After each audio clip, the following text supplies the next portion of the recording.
তো নমস্কার বন্ধুরা, আমি সৌমদি চলে আসলাম আবার একটা নতুন ব্লগ নিয়ে। তো আজ ছিল টিচার ডে, তাই আমি তড়িঘড়ি রেডি হয়ে চলে গেলাম স্কুলে। চলে আসলাম স্কুলে।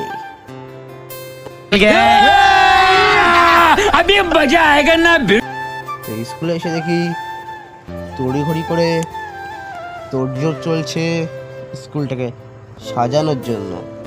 স্কুল না, মানে আমাদের ঘরটাকে। আমরা পড়ি 8-এ, আর 8-এর ঘরটাকে সাজানো হচ্ছে।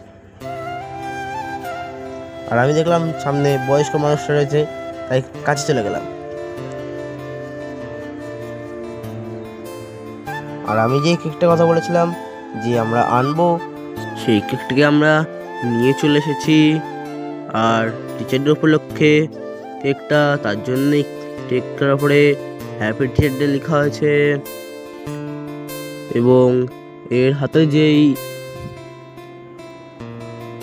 প্যাকেজিং করা জিনিসটাকে দেখছো, সেটা আগামী দিন আমি যে ভিডিওটা করেছিলাম সেই ভিডিওটাই আমার হাতে ছিল। কেন কি আমরাই নিয়ে এসে গেছিলাম এইগুলোকে, কিন্তু কেকটা গলে যাবে বলে তাই আমরা কেকটাকে না নিয়ে এসে শুধু এই ঘর সাজানোর জিনিসগুলো নিয়ে এসেছিলাম।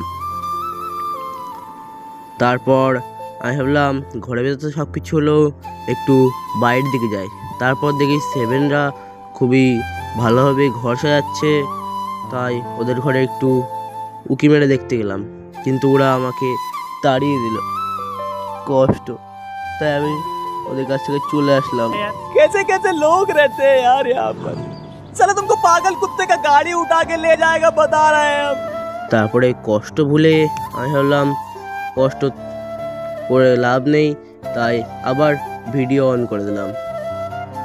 এবং জানো তো, ও একটা বড় ইউটিউবার, তাই এও আমার সঙ্গে না আর কি, নিজের ভিডিও নিজেই করছে। তারপর চলে এসছে এখানে স্যাররা,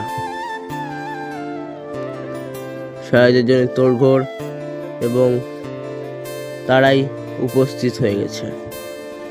এবং তারা নিজেদের মধ্যে বক্তৃতা দিতে লাগলো, নিজেরাই বক্তৃতা দিতে লাগলো।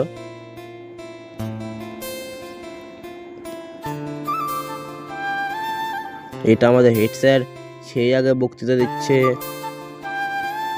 এবং তার হাতটা ভাঙা দেখছো, কারণ কয়েকদিন একটা দুর্ঘটনাবশত তার অ্যাক্সিডেন্টে বাইক থেকে পড়ে গিয়ে হাতে লেগে